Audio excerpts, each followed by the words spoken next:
Perhaps the most powerful and provocative line in al-Thani's address was his characterization of Israel's campaign as a war of extermination. The Prime Minister accused Israel of pursuing a strategy aimed not at security, but at erasing Palestinian presence altogether.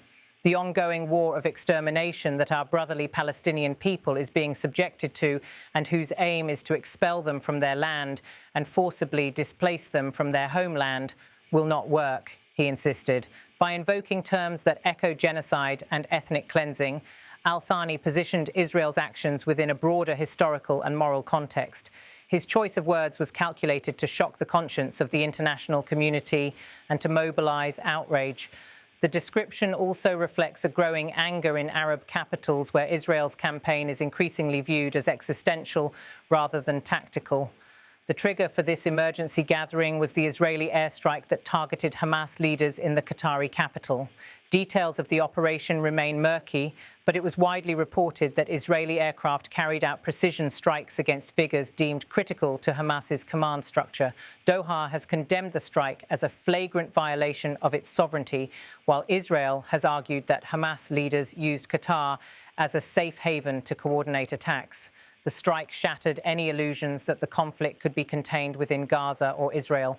For Qatar, it was a wake-up call, a direct intrusion into its territory that could not go unanswered.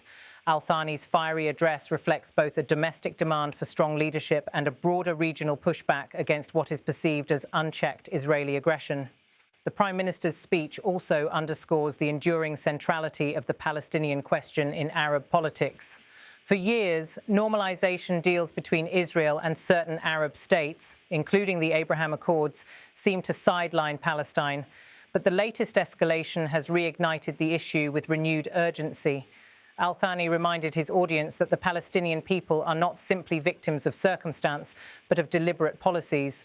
By accusing Israel of seeking to expel them from their land and forcibly displace them, he echoed long-standing fears of another Nakba, the mass displacement of Palestinians in 1948. His words were not only historical, but also forward-looking, warning that without immediate action, history could repeat itself in devastating ways. The preparatory meeting in Doha was not merely about words. It was about setting the stage for collective action. Qatar's Prime Minister framed the summit as a turning point, a moment when Arab and Islamic nations could move beyond symbolic condemnation toward coordinated policies.